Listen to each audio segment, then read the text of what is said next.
A pedagogia crítico-social dos conteúdos de cunho progressista aparece no Brasil no final dos anos 70, período em que o regime militar começava a se abrandar a partir dos movimentos de redemocratização do país que ganhavam cada vez mais força, culminando assim, no ano de 1985, na eleição do novo presidente do Brasil. É também na década de 80 que se realiza em São Paulo a primeira Conferência Brasileira de Educação Básica, que marca a retomada dos estudos críticos em educação, iniciando assim um período de duras críticas à educação e à estrutura sociopolítica que vigoravam no país até então.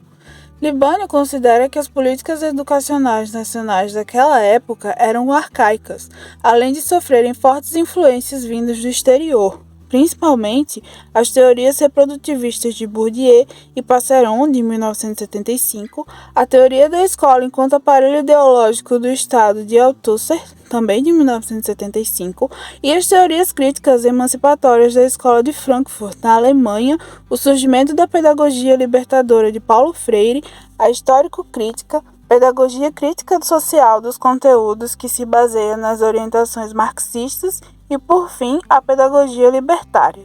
A pedagogia crítico-social nasce, então, como uma versão da pedagogia histórico-crítica voltada para a didática e se torna conhecida a partir da publicação de A Democratização da Escola Pública, a Pedagogia Crítico-Social dos Conteúdos, livro de José Carlos Libânio, em 1985. Também é Libânio quem nos diz que o papel principal da pedagogia crítico-social dos conteúdos é a difusão dos conteúdos base não como abstratos, mas vivos e concretos, portanto, indissociáveis das realidades sociais. Nessa perspectiva pedagógica, a escola se consolida como um lugar de mediação cultural que visa a assimilação e reconstrução da cultura, viabilizando a prática educativa escolar, constituindo uma prática e forma de trabalho cultural intencional de produção e internalização do significado. O conhecimento do aluno será então resultado de trocas estabelecidas por meio de interações entre o sujeito e o meio natural, social e cultural em que ele está inserido, cabendo ao professor o papel de mediador.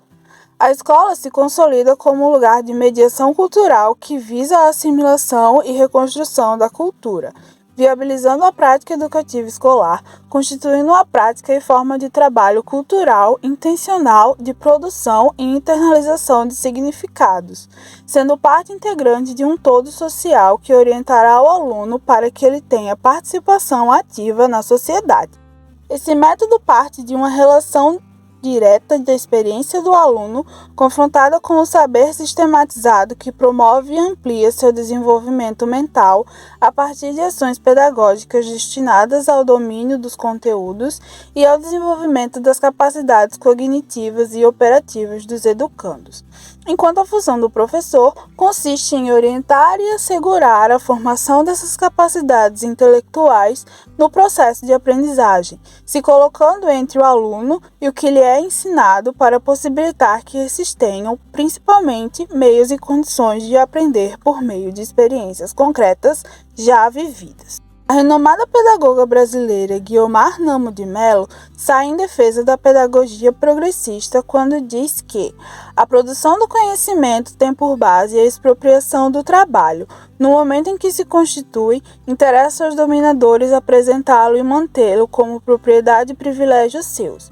Mas, na realidade, ele é patrimônio coletivo da sociedade. Reapropriar-se dele constitui, nesse sentido, uma forma de luta legítima aos interesses populares. Fundamentos da pedagogia crítico-social dos conteúdos. Aqui vamos abordar aqui, em cima das ideias do autor José Carlos Libânio, no seu livro Didática, onde ele enfatiza a importância da didática como mediadora entre os conteúdos e os alunos, que mais à frente nossos amigos aí irão abordar mais um detalhe sobre essa questão do professor ser como mediador, com os alunos. E essa pedagogia crítico-social dos conteúdos, ela defende que o ensino deve ir além do simples transmissão de informações, e presta também pela compreensão crítica dos conteúdos, relacionando com a realidade dos estudantes, né, incentivando o pensamento crítico. Essa abordagem coloca o conteúdo como um meio para a formação dos cidadãos, conscientes e participativos. Também aborda a importância da relação entre conteúdos, ensino e a sua realidade social. Aqui eu vou abordar alguns pontos como fundamento para poder dar uma discussãozinha melhor. Pronto, primeiro, né, vamos falar aqui na relação do contexto social, né, que a pedagogia crítica social dos conteúdos parte do pressuposto de que a educação não deve ser neutra, mas sim está ligada ao contexto social. Ela reconhece que a escola desempenha um papel fundamental na formação dos cidadãos críticos e participativos na sociedade. No segundo ponto, aqui que eu destaquei, na questão do conteúdo significativo, né, o autor ele destaca a importância de selecionar os conteúdos que sejam significativos para aqueles alunos relacionados à sua vivência em realidade social. A questão de procurar textos e conteúdos que eles visem o social daquele aluno, o contexto social no qual ele vive. No terceiro ponto, né, que aqui eu destaquei, a questão do diálogo e da interação, né, como fundamento da pedagogia crítica social, dos conteúdos, né, que aborda incentiva o diálogo e interação entre o professor e os alunos. O professor não é apenas o transmissor de conhecimento, mas também um mediador que estimula o pensamento crítico e a sua reflexão.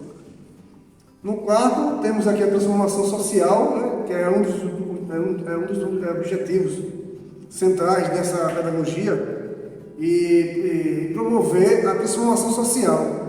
Ela busca desenvolver, né, dos alunos a consciência crítica das desigualdades, injustiças da sociedade, né, capacitando-os a atuarem como agentes de mudança futuramente em sua vida, tanto acadêmica como profissional, como construtor de crítica dentro da sociedade. O quinto ponto que eu foquei aqui nessa questão dos fundamentos foi a prática reflexiva, né, que o Libânio enfatiza a importância da prática reflexiva por parte dos professores. Né? Isso implica analisar constantemente suas estratégias de ensino, os resultados obtidos e a busca de aperfeiçoamento dos seus conteúdos que irão ser aplicados na sala de aula. Né? No sexto ponto, destaquei aqui a questão da avaliação formativa, né? Que na pedagogia crítica social, os conteúdos, não se limita só apenas a notas, mas inclui uma avaliação formativa e que visa identificar o progresso dos alunos, né, e também orientando, né, no seu processo de ensino-aprendizagem em sala de aula. A obra de José Carlos de Libânio, né, destaca a importância de uma educação que esteja conectada com a realidade social, que promova a crítica e a transformação, e que valoriza a interação entre professores e alunos, algo que ele deixa isso muito claro no decorrer de todo o nosso documentário. Vocês irão ver que todos vocês vão abordar essa questão de se aprender um professor como forma de ensinar, mas sim de mediar, né, com relação aos alunos. Conteúdo e conhecimento na perspectiva progressista. Entende-se que o aluno ele não é uma tábula rasa, portanto o professor não deve compará-lo a tal. Para isso, ele deve compreender que o aluno já tem em seu arcabouço mental conteúdos e conhecimentos na sua cultura, ao qual ele adquire nos seus contatos em espaços e em pessoas de diferentes idades e de diferentes culturas, etnias e também crenças. O professor, ele mais do que isso, deve compreender também que o aluno ele tem uma vida fora da sala de aula. Portanto, as suas atividades ou contatos com pessoas fora do âmbito acadêmico ou escolar podem sim implicar na sua vida dentro da sala de aula e mais ainda em suas notas e em seu desenvolvimento. O professor ele deve usar da sua didática, ou melhor, das suas várias didáticas, para conseguir lidar com tais situações e promover ao aluno um papel de protagonista, pois nesta perspectiva progressista, o aluno ele é o principal agente da ação e o professor ele tem o principal papel de ser o médium. Ele vai mediar o conhecimento até o aluno, ele vai ser uma ponte de contato entre o aluno, o conhecimento, o aluno e seus relacionamentos sociais dentro da sala de aula, pois a sala de aula é uma representação da sociedade externa. Dando continuidade ao raciocínio, nós falamos agora de um dos maiores autores de didática no Brasil, pois ele criou um livro cujo tem o mesmo nome, Didática, José Carlos Ibanel, que no dia 10 de junho de 2010 apresentou no Simpro São Paulo uma palestra, ao qual ele falava da importância do educador em trabalhar conteúdos prévios antes de se introduzir em uma sala de aula. Para tal, ele diz que o professor deve ter 3 características na sua didática. A primeira é saber o conteúdo, ter o conhecimento do que você vai ensinar, seja ele de uma forma geral ou de uma forma específica, e ter o conhecimento também de exemplos para melhorar o desenvolvimento e o aprendizado do alunado. O segundo é saber ensinar, pois não basta você ter o conhecimento do conteúdo se você não tem o conhecimento de como repassar esse conteúdo. Daí ele dá um grande impacto na importância do estudo da didática e também na sua prática, não na prática do ato de ensinar, mas no ato de observar os erros e os acertos e sempre estar no processo de reconstrução. E por último, ficar atento no contato que o aluno tem com o conteúdo. Neste âmbito se encaixa os contextos socioculturais, étnicos e também de relações entre os colegas de turma do próprio discente e também entre os professores com os discentes. E com isso também damos continuidade com a fala do nosso grande patrão da educação, Paulo Freire, ao qual ele afirma que a leitura da palavra a leitura do mundo precede a da palavra. Portanto, é de extrema importância que o professor leve em consideração que o aluno ele tem uma vida fora do meio acadêmico e também leve em consideração os seus conhecimentos prévios. Práticas pedagógicas e transformação social. Um dos principais objetivos da pedagogia progressista é promover a transformação social através da prática pedagógica.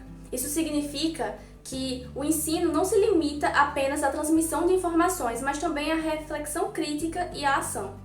Paulo Freire é uma figura importantíssima nesse contexto e defendia a educação como uma ferramenta de conscientização e empoderamento. Ele acreditava que a prática pedagógica progressista defendia e deveria capacitar os alunos a questionar a realidade social, identificar injustiças e buscar soluções.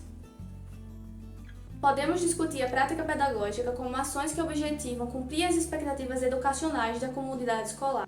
Estimular o diálogo entre os alunos, propor situações com problemas para eles resolverem em conjunto e incentivar o hábito de leitura no cotidiano são alguns exemplos de práticas pedagógicas. É fundamental uma pedagogia onde o professor esteja ciente do contexto em que aquela turma, aqueles alunos estão inseridos, para assim trabalhar de forma clara e objetiva, contribuindo para uma educação que gere resultados no futuro, ou seja, que gere uma transformação social. As transformações sociais são processos que procuram mudar a realidade de uma sociedade de maneira significativa e positiva. Ao longo da história, a humanidade passou por diversos momentos de extrema importância que foram essenciais para o surgimento de mudanças, e a esse fato nós damos o nome de transformações sociais. A educação é um instrumento transformador. É através da educação que o indivíduo se torna crítico acerca do mundo à sua volta e ele adquire o conhecimento e passa esse conhecimento adiante. Portanto, podemos concluir que a prática pedagógica é uma das maiores armas para a transformação social. Ela visa a criação de cidadãos conscientes e a prosperidade da sociedade. O papel do professor na pedagogia progressista. O papel do professor neste campo é muito crucial. José Carlos Libânio ressalta que o professor ele não é apenas alguém que delimita o conhecimento ou perpassa o conhecimento, mas ele também é um mediador, faz com que seus alunos tenham uma visão crítica a respeito da realidade, promovendo debates, discussões em torno daquilo que está sendo pautado ali, seja dentro da sala de aula ou no mundo, onde quer que o seu aluno esteja, que venha ter uma visão crítica e objetiva a respeito de tudo que acontece, ou seja, de tudo que está em torno da sua volta. Ele atua como uma espécie de guia no processo da construção do conhecimento, auxiliando seus estudantes a se relacionar com os temas pertinentes na sociedade, assim criando experiências com o mundo em que eles estão também inseridos nesse campo e neste cenário. No campo progressista, o professor vai trabalhar com discussões e dessas discussões vai promover os debates.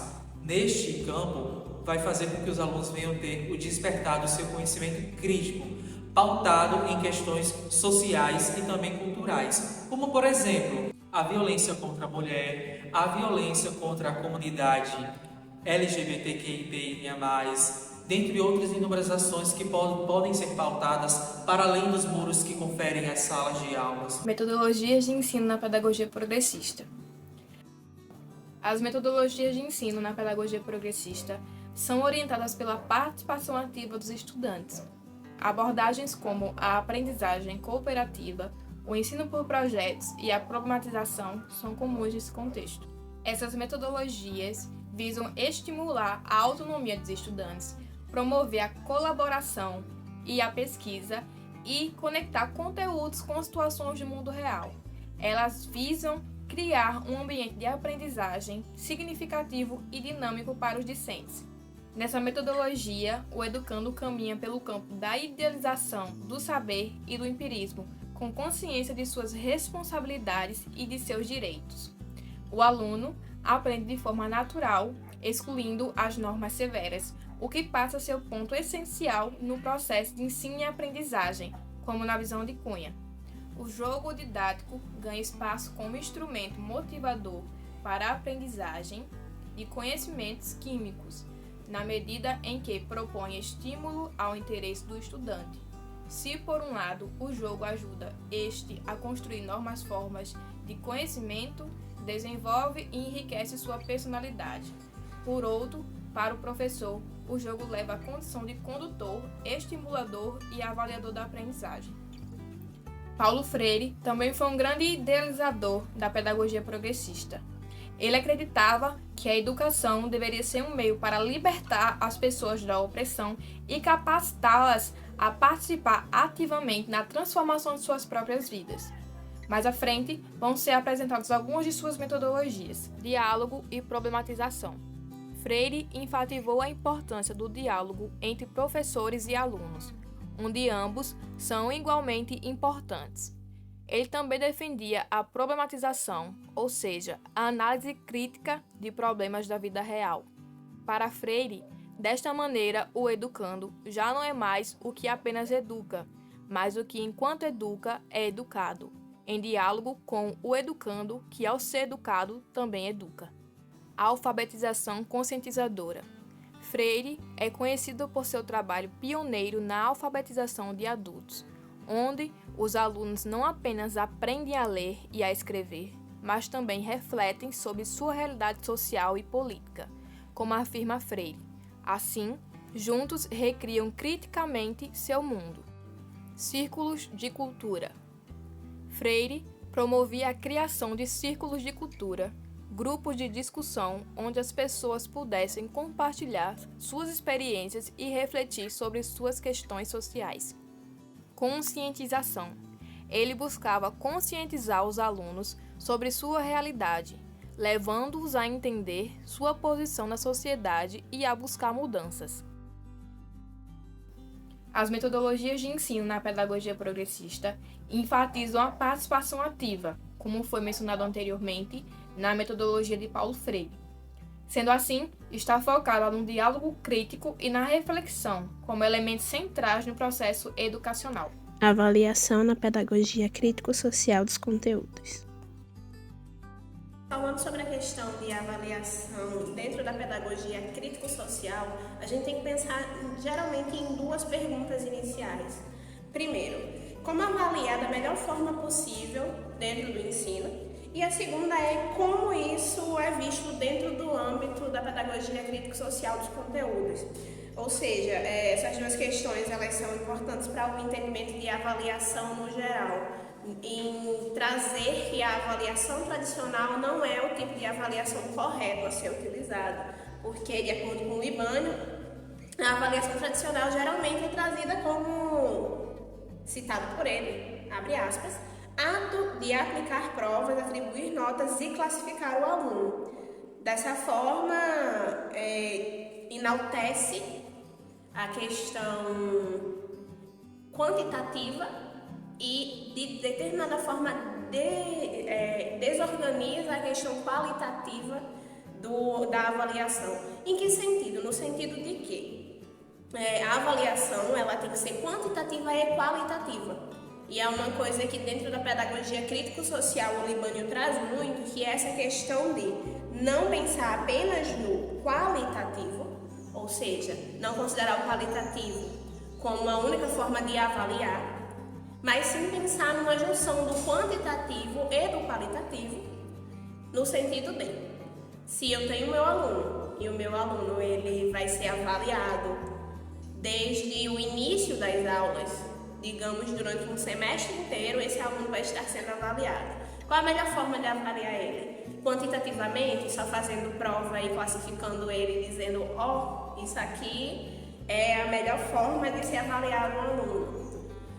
Considerar apenas a avaliação para os alunos ditos bons, ou também levar para o ponto de que todos os alunos eles têm direito a ser avaliados da melhor forma possível dentro da perspectiva social, dentro da perspectiva socio-interacionista também.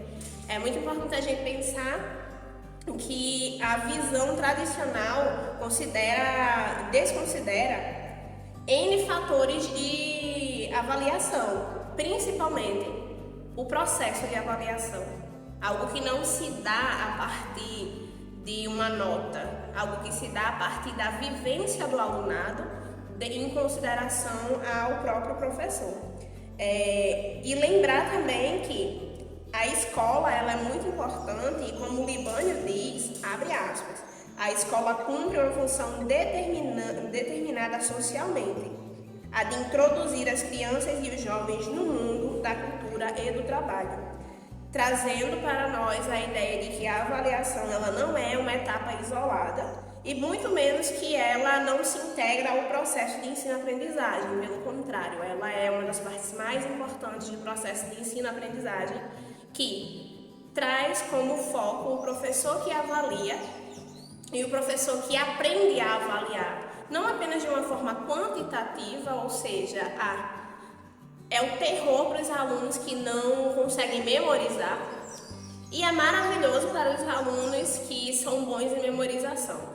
No geral, a avaliação ela tem que ser trazida para o âmbito de eu enquanto aluno ou eu enquanto professor vir para o ponto de saber o momento exato em que se aplica a avaliação qualitativa, ou seja, aquela pessoa é criativa, aquela pessoa é melhor falando do que escrevendo, aquela pessoa é boa marcando sim, marcando não, ou é boa dissertando. E também saber a quantitativa, o momento exato de dizer e de trazer a nota como o ponto mais importante daquela avaliação específica. Ou seja, a nota, ela sim é muito importante, mas as avaliações tradicionais, elas trazem muito o pensamento de que nós devemos ter uma nota para poder mostrar o nosso nível de conhecimento. E não é bem assim que se trata a avaliação dentro da perspectiva crítico-social. É literalmente trazendo um pensamento autocrítico da autoavaliação e também trazer o pensamento crítico da avaliação, ou seja, a avaliação do alunado por si próprio e a avaliação do alunado pelo professor. Experiências e projetos pedagógicos no Brasil. Para ilustrar a pedagogia progressista na prática, podemos destacar alguns exemplos como escolas e projetos que a adotaram e obteram sucesso. Um grande exemplo muito utilizado no Brasil e no mundo é o método Paulo Freire, que promove a educação crítica e participativa dos alunos. Há também escolas que adotaram a pedagogia progressista e obteram grandes sucessos, como o engajamento dos alunos e desempenho acadêmico. Algumas organizações que incorporaram a pedagogia progressista são Instituto Paulo Freire, que foi fundado pelo próprio Freire e defende que a população é capaz de se educar e repassar seus conhecimentos. É definido também a educação para adultos e a educação na formação cidadã. SEMPEC é uma organização que defende a equidade e qualidade na educação básica pública do país. Ação educativa. Esta realiza ações em favor da educação, cultura e juventude em situação de vulnerabilidade. Child Fund Brasil age na promoção e defesa dos direitos humanos de crianças e adolescentes. Eles oferecem uma alimentação saudável, educação de qualidade, acesso à saúde, água potável, sustentabilidade e um fortalecimento da comunidade. Tendências atuais na pedagogia progressista. A pedagogia progressista, ela está em constante evolução para atender às exigências atuais da educação, na qual vem incorporando avanços tecnológicos e focando também na inclusão desses alunos na cidadania global. As novas tendências como uma educação STEAM, que sua sigla significa ciência, tecnologia, engenharia, artes e matemática. E a outra tendência é justamente a aprendizagem baseada em projetos. Que esses projetos, essas tendências, estão alinhadas com os princípios progressistas para formar a criatividade e a colaboração de todos. Bem, dentre essas abordagens, temos a pedagogia crítica, que busca a conscientização desses alunos e a inclusão deles em diálogos. Temos também projetos de aprendizagem. Esses projetos de atividade em que os alunos têm a oportunidade de explorar as suas práticas, seu conhecimento. Temos também a educação inclusiva, que é justamente a inclusão desses alunos que possa ter uma necessidade, em que a prioridade da pedagogia progressista é garantir que todos esses alunos, apesar da diversidade, eles tenham acesso a essas oportunidades educacionais de qualidade e principalmente igual, em que ambos tenham o mesmo acesso. Bem, temos também outra tendência, tecnologia na educação. Essa tecnologia da educação envolve o uso de aplicativos tecnológicos em que esses aplicativos possam ajudar em recursos para garantir uma aprendizagem um pouco mais colaborada. Temos um exemplo também que foi o uso desses aplicativos, Google Classroom, Google Meet, entre outros, que fizeram parte da nossa vida por causa da pandemia, que era o único meio de se comunicar e para ter aquela aula. Também tem a avaliação formativa, que inclui a autoavaliação e a revisão por pares de alunos e professores, que esses projetos da avaliação formativa buscam uma classificação de como está sendo voltada esta evolução desses projetos, como está sendo a prorrogação dos alunos, ou seja, muitas das vezes nem tudo o que é bom para uma turma não vai ser para a outra. Por isso que essa autoavaliação, essa autoconstrução é importante no meio da avaliação formativa. A tendência da pedagogia progressista, chamada educação socioemocional, também são valorizadas porque vai focar no ensino da empatia e autoconhecimento. Outra tendência é a personalização da aprendizagem, na qual busca a entender as necessidades, encontrar seu caminho e saber qual é o melhor resultado para a preparação desses alunos. Que essa preparação desses alunos para a cidadania global, para a sociedade, são essenciais à participação do professor com a interação do aluno, pois esse bem-estar integral de ambos, professores e alunos, educadores e educandos, e essa consciência dessa integração, tanto educadores e educandos, da consciência da diversidade. É fundamental também adaptar todas essas tendências da pedagogia progressista ao contexto educacional específico para garantir a eficácia da transformação desse sujeito. Por isso que é de suma importância essa integração dessas pedagogias progressistas no meio educacional. É fundamental adaptar todas essas tendências ao contexto educacional, pois é para garantir a eficácia da transformação desse sujeito para a sociedade com pensamentos crítico, social, principalmente educacional. Exploramos diversos aspectos da pedagogia progressista no contexto educacional brasileiro. Iniciamos com uma contextualização histórica, destacando como essas abordagens pedagógicas emergiram no final dos anos 70, em um período de abrandamento do regime militar e crescente movimento de redemocratização no Brasil. O cenário político na época influenciou profundamente o surgimento dessa perspectiva pedagógica, que buscava questionar as estruturas sociais e políticas vigentes. Em seguida, adentramos nos fundamentos da pedagogia crítico-social dos conteúdos, com base nas ideias de José Carlos Libânio. Destacamos a importância da contextualização social, da seleção de conteúdos significativos para os alunos e da promoção do diálogo e da interação na sala de aula. Esses princípios foram apresentados como fundamentais para a formação de cidadãos conscientes e participativos na sociedade.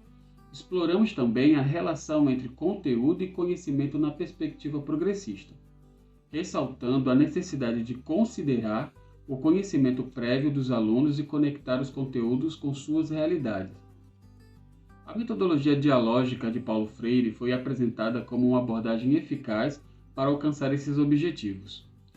Em relação à prática pedagógica e transformação social, discutimos como a educação pode ser um instrumento de mudança social. A prática pedagógica, que valoriza o diálogo, a problematização e a participação ativa dos alunos, foi destacada como essencial para a formação de cidadãos críticos e conscientes. No que diz respeito à avaliação na pedagogia progressista, enfatizamos a importância de uma abordagem equilibrada que considere tanto aspectos quantitativos quanto qualitativos. A avaliação foi apresentada como parte integrante do processo de ensino e aprendizagem, e não como uma etapa isolada. Por fim, abordamos a importância das experiências e projetos pedagógicos no Brasil, que buscam promover a troca de conhecimentos entre professores e alunos, desenvolvendo o senso crítico e a criatividade dos estudantes, e ajudá-los a compreender e transformar o mundo ao seu redor. A pedagogia progressista se destaca como uma abordagem que visa a formação integral dos indivíduos, preparando-os para uma participação ativa na sociedade. Em resumo, a pedagogia progressista representa um importante movimento educacional que busca não apenas transmitir conhecimentos, mas também formar cidadãos críticos, conscientes e engajados na transformação social. Ela valoriza o diálogo, a contextualização, a participação ativa dos alunos e a reflexão, promovendo uma educação mais significativa e relevante para o contexto brasileiro. É uma abordagem que reconhece a importância da educação como instrumento de mudança e empoderamento dos indivíduos e da sociedade como um todo. Essa abordagem pedagógica tem impactos reais na educação e na sociedade, e podemos encontrar exemplos concretos que ilustram como esses princípios são aplicados e seus resultados. O primeiro deles, que podemos citar, é o movimento de redemocratização. Um exemplo claro da influência da pedagogia progressista no Brasil foi o papel desempenhado por educadores progressistas durante o período de redemocratização dos anos 70 e 80. Muitos desses educadores foram ativos defensores dos direitos civis e da liberdade de expressão, contribuindo para a luta contra o regime militar. Eles usaram métodos de ensino participativos e críticos para empoderar os estudantes e a questionar as estruturas autoritárias. O segundo desses métodos é a metodologia de Paulo Freire. Essa metodologia ela enfatiza a alfabetização conscientizadora. É amplamente reconhecida como um exemplo eficaz de como a pedagogia progressista pode ser aplicada, por meio de diálogo e problematização. Os alunos não apenas aprendem a ler e a escrever, mas também refletem sobre sua realidade social e política. Projetos educacionais baseados nesse método têm sido sucesso em várias partes do Brasil. O terceiro desses conteúdos é o significativo. A ênfase na seleção dos conteúdos significativos para os alunos pode ser vista em escolas que incorporam temas locais e culturais em seus currículos. Por exemplo, escolas que ensinam a história local, a cultura regional e a importância da preservação ambiental estão conectados aos conteúdos com as realidades dos estudantes, tornando a aprendizagem muito mais relevante. O quarto é a avaliação formativa. Algumas escolas e educadores têm adotado práticas de avaliação formativa que vão além das notas e se concentram em identificar o progresso dos alunos. Isso pode ser visto em escolas que realizam avaliações regulares para entender como os estudantes estão assimilando o conhecimento e ajustar o ensino de acordo com suas necessidades. O quinto são os projetos pedagógicos engajadores.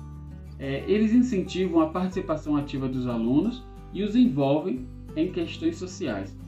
Podem ser encontrados em várias escolas, por exemplo, projetos que abordam questões como sustentabilidade, inclusão social, direitos humanos. Tudo isso ajuda os estudantes a desenvolver uma compreensão mais profunda das questões sociais e a se tornarem agentes de mudanças em suas comunidades. O sexto é a formação de cidadãos críticos. Críticos e conscientes. É um dos principais objetivos da pedagogia progressista.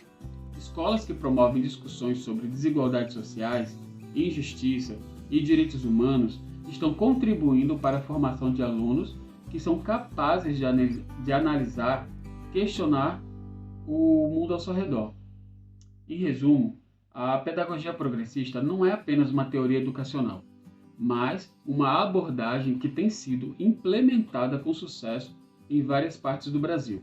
Ela influencia não apenas o conteúdo ensinado, mas também a forma como os educadores abordam o ensino e como os estudantes se envolvem na aprendizagem. Através de exemplos como esses, fica claro como a pedagogia progressista desempenha um papel importante na formação de cidadãos críticos e na promoção da transformação social no país. Então, encerramos aqui nossa jornada pela pedagogia progressista com a compreensão de que essa abordagem não é apenas uma teoria educacional, mas uma prática transformadora em nosso país. Ela molda não apenas o conteúdo ensinado, mas também a forma como educadores e alunos se relacionam com o aprendizado. Por meio de exemplos concretos, vislumbramos como a pedagogia progressista desempenha um papel crucial na formação de cidadãos críticos e na promoção de transformação social em nossa nação. Agradecemos por nos acompanhar nessa exploração educacional. Até a próxima oportunidade.